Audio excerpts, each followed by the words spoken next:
मेरे बंधु, काल को भी अपना ग्रास बनाने वाले, वेशभूषा धारण करने वाले श्री भगवान को कौन मार सकता है? भयंकरी राक्षसी जिसका नाम क्या था? पूतना, अथवा जो पूत की ममता ही ना जाने, पूतना, जिसके यहाँ पूत ही नहीं, पूत का मन में हृदय में कोई भाव ही नहीं, ऐसी पूतना मुस्कुराते हुए खड़ी हुई और इतना विकराल भयंकर रूप कंस ने देखा। पूतना कहती है, भोजराज कंस, तुम्हें पता नहीं कि मेरे को वरदान है, मैं कितना कठोर से भी कठोर, अधिक से भी अधिक जहर को स्पर्श कर सकती हूँ। अगर आपका आदेश हो तो मैं आपको, आपके काल को मौत के मुंह में सुला करके ही आऊंगी। कंस हंसने लगा, पूतना को आदेश दिया। पूतना गोकुल की ओर प्रस्थान करती है। मेरे बंधु, इधर पूतना गोकुल की ओर प्रस्थान करती है और इधर नंद बाबा अपने प्रेम से छोटे से बाले के लाल को देख करके मगन होकर के, खुश होकर के मथुरा की ओर प्रस्थान करते हैं। और जब मथुरा की ओर प्रस्थान करते हैं तो इधर जो पूतना है, जिसने पूत की ममता ही ना जानी हो, ऐसे कई सारी माताएं भी होती हैं जो अपने बच्चे से प्रेम नहीं करती। अब आप सोच रहे होंगे कि महाराज ऐसा क्यों कह रहे हैं, भला कौन सी माँ होगी जो अपने बच्चे से प्रेम नहीं करेगी? तो बाबूजी, हम निवेदन करना चाहेंगे, आज की माताएं नागिन से बदतर है। क्यों?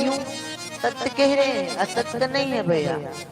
क्यों नागिन से बदतर है? नागिन अपने बच्चे को जन्म देती है तब खाती है ना, परंतु आज की माताएं नागिन से बदतर क्यों है पता है?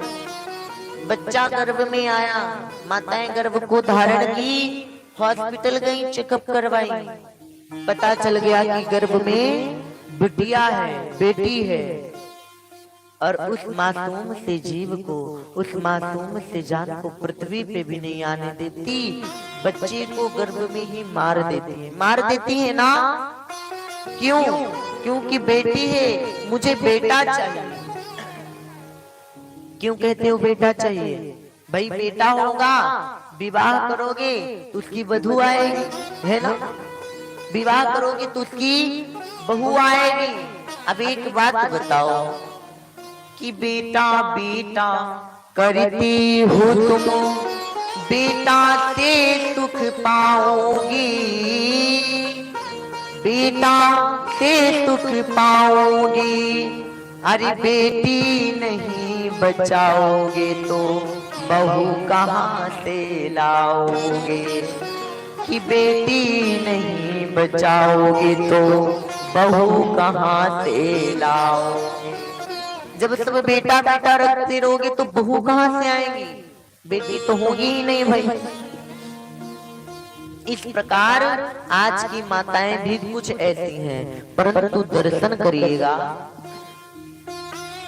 आज पूतना गोकुल की ओर प्रस्थान की, परंतु जब गोकुल की ओर प्रस्थान की ना भैया, तो भयंकरी राक्षसी जिसके नाखून बड़े लंबे विशाल हैं, विकराल स्वरूप है, बड़े बड़े दांत हैं, परंतु जब गोकुल की ओर प्रस्थान की ना, तो पूतना सोचने लगी, मैं जा तो रही हूं, अस्तु मुझे देख करके तो गोकुलवासी डर जाएंगे, और जब डर जाएंगे तो बच्चों के पास तक मैं नहीं पहुंच पाऊंगी। हाँ? इसलिए पूतना ने एक बड़ा सुंदर गोपी का रूप धारण किया। गोपी अथवा सुंदर आभूषण धारण किया, सुंदर वस्त्र धारण किया, सुंदर लंबे केस हैं पूतना के, मुस्कुराती चल दी गोकुल की ओर। लेकिन समझिएगा, भगवान के सामने दिखावा नहीं चलता। आप कहेंगे क्यों? क्यों नहीं चलता? इसलिए नहीं चलता कि त्रेता में शूर्पणखा आई थी, परिणाम नाक कान कट गया, और द्वापर में पूतना आ रही है सुंदरी बन करके। और जब सुंदर बन करके आई ना, तो भगवान ने सोचा कि पूतना आ रही है, कहीं ऐसा ना हो जाए कि पूतना और भी ज्यादा पाप करे और नवजात शिशुओं की हत्या कर दे। इसलिए भगवान पालने में बैठे हैं, पालने में झूल रहे हैं, योग माया को भेजते हैं। योग माया जाती है, पूतना को अपनी तरफ माया की रस्सी में जकड़ करके खींचने लगी। पूतना नंद महल की ओर आने लगी, नंद महल की ओर। कुछ गोपिकाओं ने देखा, गोकुल वासियों ने देखा, इतनी सुंदर, ये कौन है गोकुल में आ गई, सबके नेत्रों को सुख दे रही है, इसकी चाल कितनी अच्छी है, कितनी सुंदर, इसका वस्त्र कितना अच्छा है, सब देख रही हैं। पूतना से पूछती है जाकर के, रे आप कौन हो, कहाँ से आई हो और कहाँ जा रही हो? पूतना कहती है, मैं यशोदा की बहन हूँ, मैं मथुरा से आई हूँ। अच्छा। नंद महल के मुख्य द्वार पे आती है, मेरे प्रभु पालने में झूल रहे हैं। और जब पूतना आई ना, तो भगवान ने दोनों नेत्र बंद कर लिए। भैया थोड़ा भाव को समझिएगा। पूतना को देख करके भगवान ने दोनों नेत्र बंद कर लिए। क्यों बंद कर लिए पूतना को देख के? कारण क्या था? विद्वानों ने बताया कि भगवान के एक नेत्र में सूर्य और दूसरे नेत्र में चंद्रमा विराजित है। भगवान ने सोचा पूतना मुझको मारने आ रही है, दूध पिलाने, भाई कार्य तो माँ का करने आ रही है ना, स्तन में जहर लगा के। भगवान ने सोचा अगर मैं देखूंगा ना, तो पूतना तेज से मेरे जो सूर्य चंद्रमा है, इनके तेज से जल के भस्म हो जाएगी। अस्तु भगवान ने नेत्र बंद कर लिया। दूसरा भाव बताया गया कि भगवान ने दोनों आंखें क्यों बंद कर लिए पूतना को देख करके? इसलिए बंद कर लिए कि भगवान अपने इष्ट महादेव जी को याद करने लगे। क्यों याद करने लगे? कि भाई महादेव जी बड़े स्पष्ट हैं, क्या करने में? विष पीने में, विष धारण करने में बड़े निपुण हैं। इसलिए भगवान महादेव जी को याद कर कि प्रभु अब आप आइए और विष का पान करिए। दूसरा भाव दिया। तीसरा भाव क्या दिया? कि भगवान ने पूतना को देख करके नेत्र क्यों बंद किया? होता है ना, जब कोई शुभ कार्य करने चलते हैं तो मंगलाचरण करते हैं, करते हैं ना, जय श्री गणेशाय नमः। भगवान ने सोचा कि अरे पूतना का उद्धार करना है, इसलिए मौसी जी आई हैं तो मंगलाचरण कर दो। दोनों नेत्र बंद करके मंगलाचरण कर रहे हैं। पूतना ने छोटे से ठाकुर जी को अपने गोद में उठाया और गोद में उठा करके पूतना सोचने लगी कि चलो अब समय बढ़िया है, अभी सो रहा है, अपना स्तन पान कराती हूँ। जैसे अपने स्तन के पास लगाया मेरे माई बाप, स्तन पे लगाते ही प्रभु ने पहले विष पान किया। विष ग्रहण करने के तदुपरांत प्रभु ने पूतना का प्राण पीना प्रारंभ किया। और जैसे पूतना के प्राण को प्रभु खींचने लगे, पूतना चिल्लाने लगी, लाला छोड़ दे मुझको, छोड़ दे मुझको, छोड़ दे। प्यारे बंधुओं, पूतना बड़ा विकराल भयंकर रूप धारण करती हुई विशाल नेत्र है, मुकड़ी चढ़ी हुई है, नेत्र लाल हो चुके हैं, बड़े बड़े नाखून आ गए हैं। पूतना को जब प्रभु मारने लगे, प्राण पीना प्रारंभ करे, तो भगवान पूतना को लेकर के, पूतना नहीं भगवान लेकर के गोकुल के वन की ओर प्रस्थान किए। और जब भगवान ने पूतना के प्राण का अवलोकन कर दिया तो पूतना के शरीर 6 कोस में जाकर के गिरी। इतनी भयंकर राक्षसी, सारे गोकुलवासी डर गए, पीछे पीछे भाग करके गए। अब थोड़ा दर्शन करेंगे भैया, ये पूतना कौन थी? हाँ, पूतना कौन थी जिसका प्राण स्वयं भगवान ने लिया, अपने चरणों में शरण दिया? कौन थी ये पूतना बाबूजी? ये पूतना बलि की बिटिया रत्तमाला। किसकी बिटिया? बलि की। जब भगवान बटुक रूप धारण किए, बामन का रूप बना करके, ठुमक ठुमक की कमर में करधनी है, होठों पे मुस्कान है, कटीले नेत्र हैं, हाथ में कमंडल धारण किए, दूसरे में छाता लिए, बढ़िया घुंघराले बाल हैं, बलि के महल की ओर ठुमक ठुमक के चल रहे हैं। बलि की बिटिया रत्तमाला ने देखा, आहा इतना सुंदर बालक, कितना प्यारा है, कितना सुंदर है। अगर मुझे इतना प्यारा बालक मिल जाए ना, तो मैं अपना पुत्र समझ के इसे स्तनपान कराऊं। भगवान ने सुना, तथास्तु, तथास्तु कह दिया। लेकिन जब भगवान ने 3 पग में सब कुछ नाप लिया बनेगा, तो पूतना क्रोध, बलि का भगवान ने 3 पग में सब कुछ नाप लिया। तो जो बलि की बिटिया रत्तमाला है, क्रोध में आकर के कहती है, अगर ये दुष्ट बालक मुझे मिल जाए तो मैं अपने स्तन में जहर लगा करके पिला दूं। भगवान ने कहा तथास्तु। और आज वही पूतना बनी। कौन? बलि की बिटिया रत्तमाला, जिसके प्राणों का भक्षण भगवान ने किया। मेरे बंधुओं, आज जब सारे गोकुलवासियों को पता चला कि छोटे से नंदलाल को लेकर के कोई राक्षसी विकराल जंगल की ओर गई, सब पीछे पीछे भागते हुए गए। 6 कोस में पूतना की शरीर पड़ी है भैया।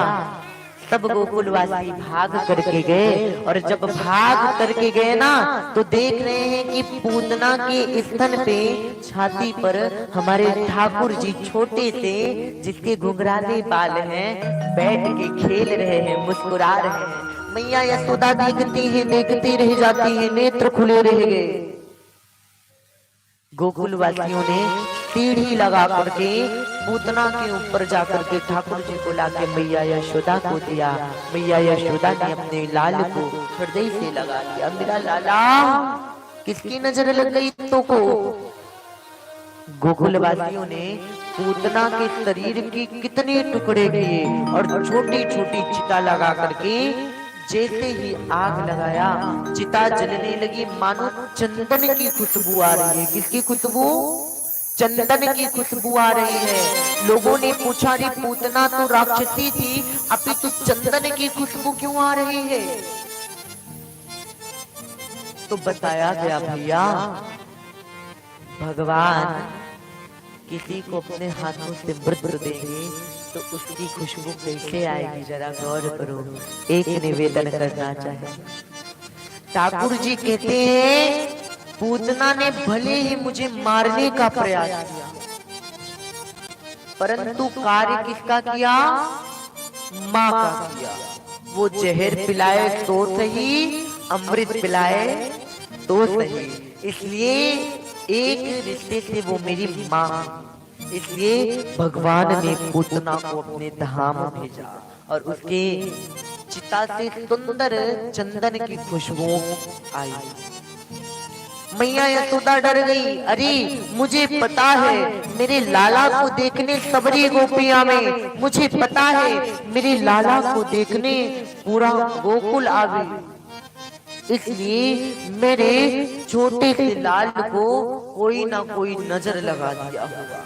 होता है ना माताएं, जब बच्चा छोटा रहता है तो माताएं अधिकतम देखने को मिलता है कि अपने लाल को किस प्रकार छिपा करके रखती हैं। अपना दूध भी पिलाती हैं तो बच्चे को आंचल से ढक के पिलाती हैं, कहीं मेरे लाला को नजर ना लग जाए। हाँ बोलो राधे राधे। भैया आवाज नहीं आ रही है। राधे राधे। तो महाराज इस प्रकार छोटे से लाला को नजर ना लग जाए, मैया यशोदा अपने छोटे से लाल को लेकर के गौशाला में जाती हैं। गैया मैया के पूंछ से झाड़ा लगाती हैं। लाला मुझे पता है तुमको किसी ने नजर लगा दियो। अरे लाला भगवान ने तो कृपा ही कर दी, नहीं तो आज हमारे लाला को तो ले गई थी। प्रभु मुस्कुराने लगे। अरे मैया भगवान कौन कृपा करेगा, मैं स्वयं में भगवान हूँ, परंतु प्रभु लीला नहीं कर रहे हैं। क्यों? क्योंकि प्रभु लीला करेंगे तो सबको पता चल जाएगा कि ये भगवान है। प्रभु मुस्कुरा रहे हैं, गदगद है। मैया यशोदा अपने लाल की पलैया लेती हैं, बार बार नजर उतारती हैं, कहीं उल्टे झाड़ा लगवाना, कहीं उल्टे झाड़ा लगवाना। समय व्यतीत होने लगा, और जब समय व्यतीत होने लगा तो मैया यशोदा अपने लाल को कहती है, मुझे पता है मेरा छोटा सा लाल है, उसको देखने दर्शन करने लोग आते हैं, नजर लगा देते हैं। आज से मेरे लाला का दर्शन बंद। अब मेरे लाला को कोई नहीं देखेगा, मेरे लाला से कोई नहीं मिलेगा। मेरे बंधुओं कंस को पता चला। कंस बड़ा क्रोध में आता है। कंस क्रोध में आकर के एक दैत्य को भेजता है। मैया यशोदा ने क्या किया, अपनी छोटे से वारे से लाला को उठा करके, पहले सकट होता था, बैलगाड़ी जिसे बोलते थे, मैया यशोदा अपने लाल का दर्शन ना कर, कोई दर्शन ना करे, इसी लाल को गोद में उठाई और उठा करके अपने छोटे से लाल को सकट के पास पालना रख के उसी पालने में लल्ला को सुला दी। लाला तो जा, अब तेरा दर्शन आज से कोई नहीं करेगा। क्यों? क्योंकि दर्शन करते हैं तो नजर लगा देते हैं, इसलिए आज से मेरे लाला का दर्शन बंद हो गया। प्रभु नेत्र बंद किए हैं, और जब नेत्र बंद किए हैं ना तो समझिएगा थोड़ा भाव को। प्रभु अपने नेत्र तो बंद किए हैं, उधर से सब नाच रहे हैं, गा रहे हैं, मैया एक बार दर्शन करा दे, मैया एक बार दर्शन। मैंने दर्शन कराना तो बंद करा दिया। प्रभु कहते हैं, माँ मेरे लिए सब गा रहे हैं, मेरे लिए सब गा रहे हैं, झूम रहे हैं, नाच रहे हैं, माँ आपने भक्तों से मिलना बंद करा दिया। अस्तु, इतने में वहीं पर सकट रखा था। क्या रखा था? सकट रखा था। तभी वहां पर अध्याम रूपिणो देवम ज्ञान परमाह्लादितो असुर सुक्तातरो नामो जर्जरिक प्रपन्न था। कंस ने एक बड़ी विकराल दैत्य को भेजा जिसका नाम क्या था? सकटासुर। और जब सकटासुर आया ना तो प्रभु सकट के नीचे मैया ने पालने को रखा था। भगवान देखे मुस्कुराए, सकटासुर खड़ा था। अरे इतना छोटा सा मेरा क्या बिगाड़ पाएगा, अभी इसे मैं मसल दूंगा। और सकटासुर जैसे आगे बढ़ा ना, प्रभु ने अपने अंगूठे से धीरे से ठोकर मारे, पूरी सकट सकटासुर के ऊपर गिरा और सकटासुर के प्रणयंतरों में बोले रक्षण भगवान की, बोले तरण तारण भगवान जी। इस प्रकार भगवान ने सकटासुर का वध किया। सारे गोकुलवासी खड़े हैं। अरे लाला गजब हो गया, गजब है गो, का है गो भैया, क्या हो गया? बोली कि सब कुछ हो गया, पता नहीं, ना कोई बिजली तड़पी, ना कोई तूफान आया, इतना बड़ा सकट दो खंड में हो गया। मैया यशोदा देख रही हैं तो लालन का पालना भी दो टुकड़े में पड़ा है। मैया अपने लाल को उठाती है, अरे ये तो गजब हो गया। एक गोकुल का वासी कहने लगा, मैया तो को पता है इतने बड़े बड़े ना कोई तूफान ना कोई आकाश में बिजली तड़पी तब भी पालना दो टुकड़े में हो गया। इतना का लाला इतनी तेज ठोकर कैसे मार सकता है। मैया ने पूछा मतलब? कहने लगा, माँ मैं देख रहा था चोरी से तेरे लाला को और तेरे लाला ने ऐसा ठोकर मारा कि पालना दो खंड में हो गया। मैया यशोदा कहने लगी, बाबरा है गयो, पागल है गयो, तो समझ में ना आवे इतना सा लाला उसके ठोकर से पालना टूटेगा सकट टूटेगा। मेरे बंधुओं, मैया अपने लल्ला की बलैया उतारती है, बार बार बलैया लेती है। मैया कहती बहुत हो गया, अब मेरे लाला का दर्द